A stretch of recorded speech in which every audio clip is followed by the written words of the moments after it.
Sandile, hello to you. It's always a pleasure speaking to you. Let me start with this.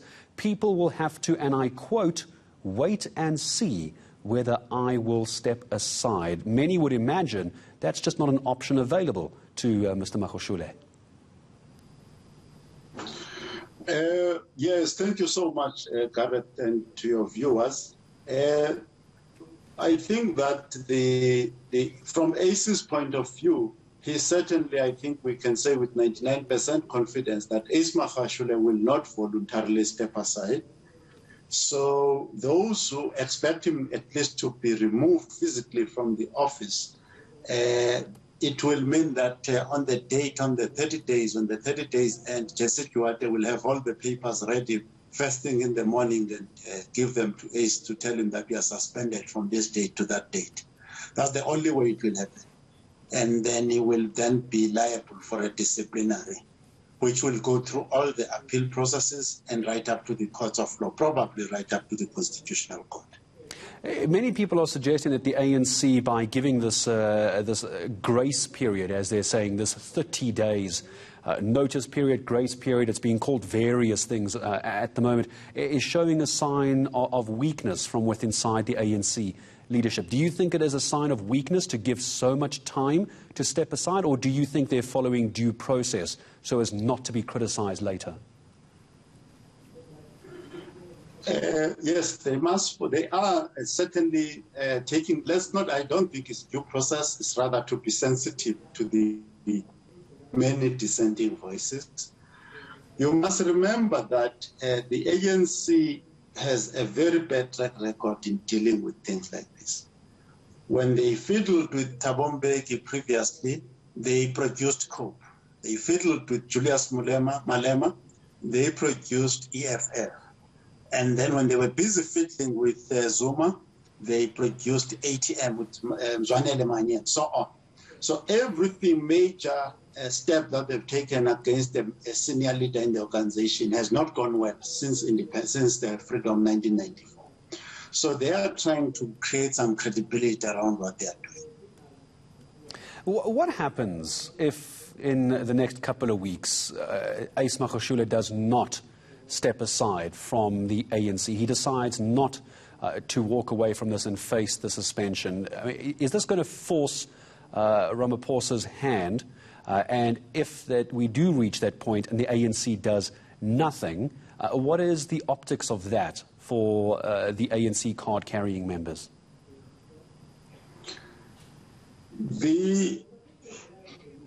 Certainly Ramaphosa can be the voice of the National Executive Committee, but it would be a mistake for him to be seen to be the one who is using, whether he's using party structures such as the disciplinary committee or any other structures to sort of tackle his clear political opponents and competitors. That would not work. So what has got to happen here is that this thing is going to the disciplinary committee, and the person who's going to initiate that process will be Jesse Duarte. And it will go through that. And once that process gets started, Cyril Ramaphosa is unlikely to involve himself in it, and he shouldn't. Because that is also the other thing that beat Thabo Mbeki when he was dealing with Zuma. It was eventually cast as if it's his personal decision that the ANC top structures have not endorsed. And it backfired from that point of view.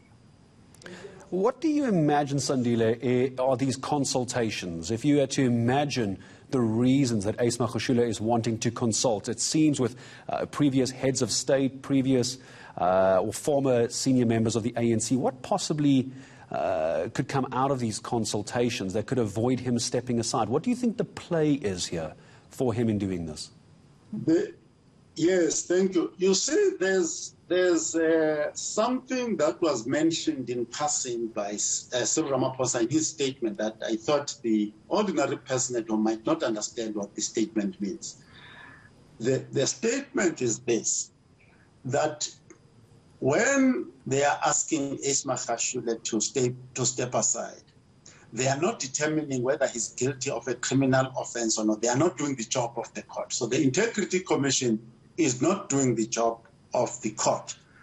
all that the Integrity Commission is dealing with is to determine issues pertaining to the reputation of the African National Congress. So now, the issue is this. Which political party, at any time, let alone in an election year, wants to go and contest elections and lead complex campaigns with a Secretary General who is in court for crime, including crime that were committed in the state with the monies of the state? So that is the issue. It's not that they are saying he is guilty of that crime. He may well win the case, but they are not dealing with that. So that is where the difficulty that ACE is going to face, and that's the thing that's going to deal with that. Whoever he consults, he has got to justify the issue, whether this thing that is in now actually enhances the reputation of the ANC as an upright and upstanding organization. So whether he goes to Kgalema Motlanthe, who has been a Secretary General before, or to Gwede Mantashe, who has also been an SG before, I do not think he'll be able to say the ANC previously has had Secretary Generals who are facing clear criminal cases in court and been able to project itself to the world and to all its supporters of various kinds as a credible organization. So that is the issue. The issue is reputation, not legal issues. I appreciate your time in speaking to us. It's going to be a fascinating 30 days or so while we all wait and see, according to Ace Magashule. Sandile Swana, political analyst, joining us here on ANC.